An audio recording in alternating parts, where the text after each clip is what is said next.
Olá! A Itatiaia recebe os candidatos à Prefeitura de Belo Horizonte para uma série de sabatinas a partir desta semana. Hoje com a gente recebemos o senador Carlos Viana, candidato do Podemos à Prefeitura de BH. A sabatina terá 30 minutos. Eu sou Marcelo da Fonseca e participam comigo Edson Costa, João Felipe Lolli e Jéssica Almeida. O tempo vai começar a partir de agora. Senador, a primeira pergunta que a gente faz para todos os candidatos é: Sim. Qual o maior problema que a cidade enfrenta esse ano e qual a solução que o senhor propõe para resolvê-lo? Bem, primeiro meu abraço a todos que estão nos acompanhando. Nosso primeiro e mais grave problema em Belo Horizonte é mobilidade. Esse é um assunto que Belo Horizonte precisa enfrentar e não é uma solução milagrosa, não há uma decisão que possa ser tão rápida. É preciso um planejamento para 2, 5 e 10 anos. Isso vem acontecendo, o problema vem se agravando nos últimos anos. Por quê? Há mais ou menos uns 10 anos para 15, a BH Trans instalou em Belo Horizonte uma mentalidade de socialista de champanhe, pessoal da França, lá de Paris, que é tentar tirar os carros das ruas, dificultar para o motorista sem vagas, afunilar as vias para poder fortalecer o transporte público. O problema é que o transporte público piorou muito na capital e as pessoas continuam usando o carro porque é um direito delas. A pessoa compra um carro novo, ela quer dirigir. Então, hoje, nós precisamos voltar a pensar em como nós vamos reduzir o congestionamento. A solução, primeira delas, é nós fazermos a integração dos ônibus da região metropolitana com os ônibus da capital e a linha do metrô, que hoje sofre um problema sério de falta de passageiros. Essa integração, ela vai tirar do centro de Belo Horizonte vários dos ônibus que hoje circulam sem necessidade. Por exemplo, saem de várias cidades da região metropolitana, vêm até a área hospitalar. A pessoa que mora lá paga R$10, isso gera problemas para o nosso sistema urbano, porque os nossos ônibus demoram muito e não adianta colocar mais, e gera problemas para os motoristas da capital. Então, nossa primeira missão nessa questão, esse é o principal problema e a principal solução: integração dos ônibus juntamente com a linha do metrô e um novo planejamento para que a gente possa dar aos motoristas a condição de estacionar e circular com mais facilidade. Esse é uma outra questão, Marcelo. O centro de Belo Horizonte se esvaziou por completo, porque as pessoas não têm onde parar. As pessoas não têm um estacionamento subterrâneo. Isso foi tentado na época do Márcio Lacerda. Não houve uma negociação com a Câmara que permitisse. Nós temos que voltar a buscar isso, estacionamentos subterrâneos em Belo Horizonte, para permitir que as pessoas se desloquem ao centro, comprem e o centro da cidade seja reocupado. Porque à medida que as lojas fecham, porque não tem clientes, os moradores de rua tomam conta das calçadas e aí a gente vai gerando outros problemas na cidade, como segurança pública, infelizmente um problema social grave. Então hoje eu elejo e vou trabalhar muito a melhorar a locomoção dos veículos e dos ônibus para as pessoas na capital.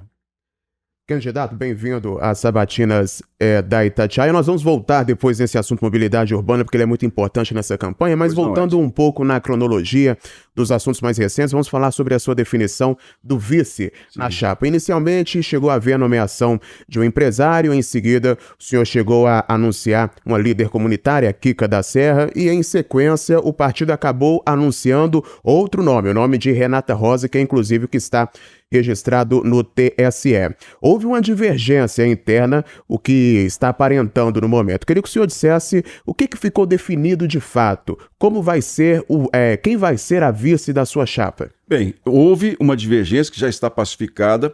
Na semana passada nós tivemos reuniões em Brasília, tanto da Executiva Nacional quanto da Executiva Estadual. Chegamos a um acordo, nós vamos fazer essa transição de forma muito pacífica. Agora, nossa preocupação é buscar os votos, buscar atender, tanto que a Renata, que tem uma história sensacional, a Renata Rosa é uma pessoa cadeirante, é uma mulher que se formou advogada com toda dificuldade, tem uma história de superação muito linda. E Kika da Serra também, uma líder comunitária que é mãe, negra, tem 6 filhos, 3 naturais e 3 adotivos, tem um trabalho espetacular nos aglomerados, mas nós precisamos pensar em estratégia política. Foi isso que eu conversei, gente. Nós temos vices com nomes muito bons, mas nós temos que saber qual a que vai trazer para a prefeitura uma experiência maior de uma população que nunca foi ouvida e participou. O pessoal dos aglomerados sempre vota, mas na hora das decisões eles não são ouvidos. Então, nos próximos dias, nós teremos essa questão totalmente pacificada e o Podemos, hoje, é o único partido independente de qualquer padrinho político. Eu tenho colocado isso com clareza. Eu sou um candidato que não tenho nem ex-prefeito Calil comigo, que conversou no começo, mas não caminhamos. Não tenho peso de governo do Estado, porque quem vai mandar na prefeitura? Se eu ganhar, sendo prefeito, quem vai mandar sou eu. Porque eu não tenho nenhum acordo, nada, com partido nenhum, para poder ficar dividindo. Agora, se outro ganhar, por exemplo, se o meu colega de televisão ganhar, ele não é dono de nada. Ele vai ter que dividir, fatiar. Esse é o grande problema. Porque acontece o seguinte, Edson, Belo Horizonte não tem um projeto para a cidade. Belo Horizonte é sempre um trampolim político. Quem está nos ouvindo e assistindo agora, vejam bem, os grupos se juntam para um tentar eleger governador e o outro tentar eleger para qualquer coisa e não ficar fora da política. Isso gera compromissos. Eu vou entregar a Secretaria de Saúde para um, a Secretaria de Educação para outro. O Belo Horizonte fica em segundo plano. É isso que eu estou propondo às pessoas. Eu sou um candidato independente. Belo Horizonte, para mim, é prioridade. Não é um trampolim para qualquer outro tipo de cargo político. Então, esse tipo de desacordo que está acontecendo agora na chapa, caso o senhor se torne prefeito, isso não vai chegar na prefeitura? Não vai, porque o partido do Podemos não tem nenhum tipo de aliança com ninguém. Essa é a questão. O compromisso é com a minha candidatura. Tanto que a própria Renata tem feito esse final de semana passado, por exemplo, ela foi para a rua, está pedindo voto para o 20, isso é bom para nós. E quem vai ser a vice do senhor? A vice é Kika da Serra, é uma decisão que vem minha como candidato e que foi referendada pela Executiva Nacional e ficou muito claro que hoje é um nome mais estratégico para a nossa campanha. Candidato, eu tenho a oportunidade de fazer na Itatiaia já há alguns anos entrevistas semanais com pessoas que se locomovem por Belo Horizonte. Se chama Itatiaia em Movimento e a gente ouve com muita frequência muitos taxistas e também muitos motoristas de aplicativo. A gente tem, do ponto de vista dos taxistas, o apontamento de que o número de placas, de licenças de táxi em Belo Horizonte é um número que deveria ser maior, hoje na ordem de 7 mil, e a gente tem um número crescente de motoristas de aplicativo que atuam em horários distintos, né, de dia, de madrugada, nos feriados, nos finais de semana. Mobilidade foi, na situação do senhor, na sua visão, o principal problema que o senhor elege para Belo Horizonte. E como que o senhor pensa a mobilidade na capital, tendo em vista taxistas e motoristas de aplicativo, duas categorias que lá no início tiveram muitos embates, hoje essa situação é um pouco mais calma, mas mesmo assim são atores importantes na mobilidade. O senhor tem propostas para esse segmento? Sim, primeiro os aplicativos vieram para ficar e não adianta querer brigar com o mundo contemporâneo. A questão da economia digital, ela vai ser cada vez mais presente em todos os setores. Isso é um assunto que a gente precisa discutir, inclusive na educação. Porque hoje chegam à prefeitura nas creches crianças que já foram criadas com celulares na mão. Isso gera um desafio na educação digital, que é um assunto que a gente pode falar, inclusive, sobre empregos de qualidade. Mas os táxis continuam e são muito importantes para Belo Horizonte nesse deslocamento das pessoas em direção ao centro. Eu conheço, gente, hoje 30 países. Conheço a experiência boa daqueles que são desenvolvidos, as experiências boas de países em desenvolvimento, e os que são ruins, que a gente não precisa trazer para cá, porque a gente não vai inventar a roda.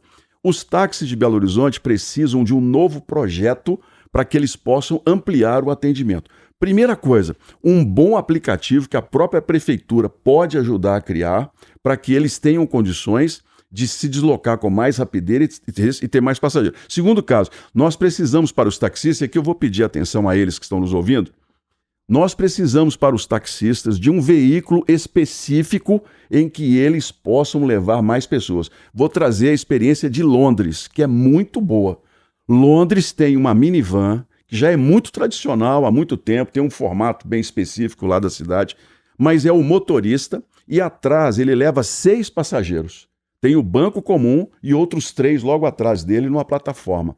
Esse sistema de 6 passageiros numa van pode ajudar os motoristas de Belo Horizonte a criarem rotas de deslocamento de pessoas dos bairros para o centro da cidade. A prefeitura pode fazer isso com muita tranquilidade. É a gente trazer esse exemplo de um carro específico para eles, comprados inclusive com subsídio, porque eles têm o subsídio dos impostos que a gente precisa renovar, e dar aos motoristas de táxi um novo momento em Belo Horizonte para disputar de igual para igual com os aplicativos que, como eu disse, não vão ser retirados. Os táxis é que precisam de uma modernização. Então, no meu caso, como prefeito, nós vamos criar um modelo novo de carros para os táxis, um aplicativo próprio para eles e vamos oferecer à cidade um deslocamento mais seguro e com recursos, com preços tão semelhantes ao dos aplicativos, porque é uma questão da gente ter mais tempo de uso dos táxis. Candidato, voltando aqui no tema, né, do apadrinhamento, dos conchavos, né, que o senhor mencionou, o Mauro Tramonte ele tem liderado as pesquisas, né, nesse início de campanha, e ele conseguiu unir Zema e Calil no mesmo palanque. Por outro lado, o Bruno Engler ele tem apoio de figuras importantes da direita, né, o Nicolas Ferreira, o deputado, o ex-presidente Bolsonaro, e na outra ponta tem o Rogério Correia, que conseguiu unir parte do campo da esquerda e aposta muito nessa influência do presidente Lula. O senhor falou em independência, mas essa independência também não traz consigo um isolamento? Que carta na manga o senhor tem para lidar com isso? Para mim, o desafio é maior. Porque eu estou falando das ideias que eu tenho, da equipe que eu tenho, da minha equipe econômica, que trabalhamos juntos num projeto para Belo Horizonte, num plano de governo. Agora, eu vou dizer para vocês, o meu colega da televisão não conseguiu unir ninguém, porque já o Calil já se estrepou lá com o Zema, porque os dois não se bicam. Né? Então é por isso que eu falo, ele não vai ser dono de nada na prefeitura, vai ser um marionete. Porque ele vai ter que agradar dois senhores. E a própria Bíblia já diz isso. Ninguém tem dois senhores e agrada os dois. Alguma coisa vai acabar acontecendo. O Calil já disse que vai colocar lá o Dr. Jackson, que a Dalben, que foi uma das secretárias mais complicadas da história da educação em Belo Horizonte. Aí o candidato já negou, dizendo que não, e colocou uma vice, que vem do partido, muito competente, mas não conseguiu nem consertar os elevadores da cidade administrativa. Pergunta para a família do servidor que morreu lá subindo escada, com todo respeito à família, se eles consideram a vice competente. Ela quem aumentou os salários do governador com os secretários, o Geton, que hoje é uma fortuna para quem é da linha, né? Agora, os policiais que estão nos ouvindo, os professores que estão nos ouvindo, os servidores, esses não tiveram dinheiro. Essa mesma secretária que é vice e que diz que é a mais competente para a cidade. Então vocês imaginem o rolo que é essa história, sem falar em outras influências que estão por trás dessa candidatura. Rogério, do PT, Lula não vai entrar nessa história. Você sabe por que não vai entrar? Porque eu, sendo prefeito, eu tenho condição de dialogar com Lula, já tive com o presidente várias vezes. Não foi por falta de convite do presidente que eu estou participando mais do governo, porque o Podemos é independente. Isso é um ponto muito importante. Os ministros de Estado, como senador, eu consigo hoje circular com muita tranquilidade nos ministérios para ter os recursos para Belo Horizonte. Veja o recurso do metrô, que nós conseguimos no governo passado, numa luta muito grande, quase perdemos. Ficou 8 meses na gaveta do governo do estado. Quando saiu a concessão, a empresa queria abandonar o projeto, porque o PT ganhou a eleição, não ia ter dinheiro. Fomos no vice-presidente Geraldo Alckmin, que foi importantíssimo para manter a empresa na concessão. Então nós vamos ter o metrô em 2028, que não é uma promessa, não, é um contrato. Agora, essa capacidade de diálogo a gente tem que analisar. Belo Horizonte já foi refém demais desses grupos. Veja o candidato da extrema-direita. Uma candidatura, né? Você pergunta assim, você se vacinou? Ele fala assim, minhas vacinas antigas estão em dia, mas é contra a vacinação em escolas, não vacinou contra o Covid, ou pelo menos não apresentou. É uma candidatura perigosa para Belo Horizonte, porque não dialoga com o governo federal. Belo Horizonte, gente, tem quase 100 milhões de reais de déficit. O atual prefeito, em 20 anos, conseguiu deixar a cidade no vermelho. Se a arrecadação não subir o ano que vem, esse déficit para 2026 vai subir para 200 milhões. Por quê? 1 bilhão de reais para as empresas de ônibus praticamente, um acordo absurdo em Belo Horizonte que não melhorou o transporte. Obra maquiando a cidade o tempo todo. Trocou o asfalto da Afonso Pena, trocou o asfalto da Zona Sul, a Praça da Estação, todo ano eleitoral, ela passa por uma reforma, isso vai sendo obra maquiando, isso no orçamento é péssimo para Belo Horizonte. Então, o ouvinte hoje da Itatiaia, preste bem atenção, Belo Horizonte não pode ficar refém mais de ser um trampolim para ninguém. Se ganha a extrema-direita, Belo Horizonte vai ficar completamente isolado, como Minas está. Minas Gerais hoje não consegue nada no governo federal, nada. Isso a gente tem que olhar, tem que ter um prefeito que consiga dialogar com todo mundo. Mas candidato, Por favor, Edinho. No ano de 2022, o senhor foi candidato ao governo do estado, até por outro partido, buscou apoio de Jair Bolsonaro, que no final das contas esteve mais ao lado de Romeu Zema. De lá para cá, então, houve alguma mudança de pensamento quando o senhor diz que não devemos ficar reféns de grupos extremos? Olha, Ed, você tocou na resposta. Eu sou direita, sou centro-direita. Dialogo com todo mundo, respeito todo mundo. Não sou extremista. Bolsonaro, eu apoiei até o final por uma questão de fidelidade. Eu tenho palavra e eu dei a minha palavra que eu ia cumprir. E eu estou falando para as pessoas em Belo Horizonte, eu tenho compromisso. Se eu der a minha palavra, eu vou resolver, eu vou resolver. Aconteceu com o Bolsonaro de que ele não cumpriu a palavra dele. Bolsonaro é passado para o Brasil. Bolsonaro não quer mais política. Nós precisamos, a direita, nós precisamos de um novo projeto de país. Um projeto de direita que saiba conversar com os mais pobres. Um projeto de direita que respeite a ciência. Um projeto de direita que não seja extremista a ponto de não entender que não é todo mundo que tem plano de saúde, não é todo mundo que tem carro particular. Nós precisamos melhorar o transporte público. Ontem eu estava na Serra, visitando 3 vilas lá da Serra. Eu ouvi de um morador algo muito interessante. Ele falou, Carlos Viana, a favela, o aglomerado, não tem esquerda nem direita. Aqui tem quem resolve o nosso problema. Nós votamos em quem põe comida na mesa e nos dá a chance de ter mais dignidade. Essa é a chave. A direita não entende isso. A direita só conversa com os empresários. Então a minha mentalidade continua sendo liberal, de uma economia de Estado cada vez menor, de família, de defesa dos nossos valores, mas Bolsonaro já deu o que tinha que dar. Nós precisamos ser mais inteligentes e olhar para o futuro. Candidato, mas só para a gente manter finalizar aqui de mobilidade, mas é um tema importante que mistura um pouco mobilidade com a questão ideológica. A gente tem na campanha o candidato, o Bruno Engler, que fala dessa relação com o Bolsonaro, que houve essa liberação do recurso do metrô, ao mesmo tempo que tem o Rogério Correia próximo do Lula, do presidente Lula, que fala que essa proximidade com o presidente vai ajudar na continuidade desse projeto. Quer dizer, o senhor acaba ficando entre esses dois polos, que estão falando que conseguem avançar, para conseguir as obras do metrô, para conseguir avançar com a obra do metrô. E a Luísa Barreto, que é vice do Tramonte, fala que o governo de Minas também pode ajudar. Quer dizer, qual dos três aí você... Por que não ajudou? Por que não ajudou? Por que tem 4 anos que a prefeitura não conversa com o governo do estado? 4 anos nós não avançamos em nada, nada. O que avançou? Zero. Qual foi uma obra do governo do estado em Belo Horizonte? Me deem uma obra, 100 metros de asfalto do governo, uma passarela, para poder dar mais segurança. Não tem, gente. Não tem diálogo. Eleição, quem está nos ouvindo tem que tomar cuidado para não ser enganado de novo. Nós estamos sendo enganados constantemente. Há um jogo político aqui em que Belo Horizonte não é o principal. Deixa eu fazer uma outra pergunta. Quem vai governar? É o Lula ou o Bolsonaro? Porque se um ganhar... vai ficar essa história de Bolsonaro isso, Bolsonaro aquilo. Bolsonaro acabou, passou. Vamos olhar para frente. A direita precisa vou repetir, a direita precisa de um projeto mais inteligente de futuro, que converse com toda a população e não só com os empresários. A esquerda, ela precisa se tornar mais aberta, porque a esquerda adora impor pauta. Lá na frente evangélica do Senado, por exemplo, nós estamos barrando constantemente. E nesse ponto, eu não posso reclamar nada do presidente da República. Porque todas as vezes que a gente tem algum tipo de projeto que vem contra os evangélicos, nós vamos até o governo, no Palácio, no Padilha, eu e o Silas Câmara, que é o presidente da frente do... E a gente consegue barrar o projeto. O governo tira de pauta, ou seja, respeita parte da população. E aqui em Belo Horizonte, vamos deixar claro, não é um presidente, um ex-presidente, nem um presidente que vai governar. Tem que ter um prefeito que conheça a cidade, goste da cidade, seja independente e tenha a capacidade de buscar os recursos, gente. O atual prefeito de Belo Horizonte, eu não vi em Brasília dia nenhum. Como é que nós vamos resolver definitivamente o problema das enchentes se a gente não tiver o governo?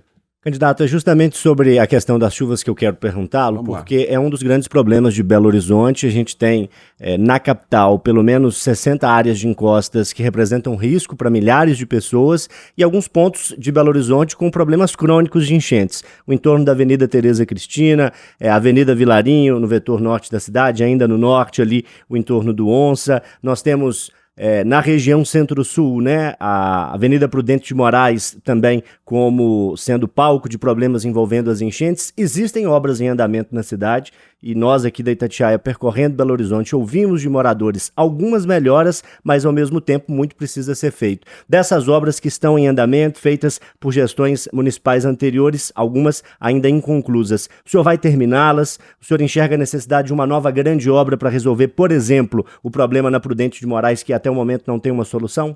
Bem, uma das reportagens mais impressionantes, assim, mais marcantes que eu fiz, pela Itatiaia inclusive, foi um desastre, um deslizamento do Morro das Pedras, 2001, 2002, agora a cabeça, e onde morreram 9 pessoas.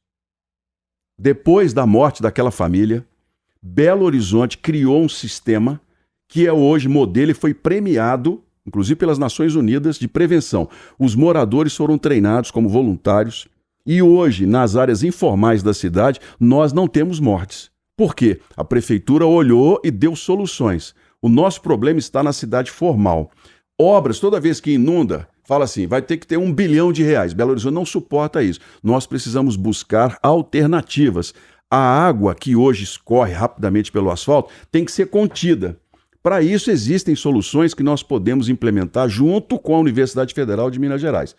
Nós podemos fazer água, inclusive, retida nas casas para que ela seja reusada, uma água que possa ter lá um recipiente, como eles guardam aquela água e isso diminui o custo para as famílias no entorno do rio. Nós podemos ter telhados em que essa água seja absorvida por canteiros. Nós podemos ter áreas e mudar o sistema de construção, conscientizar as pessoas.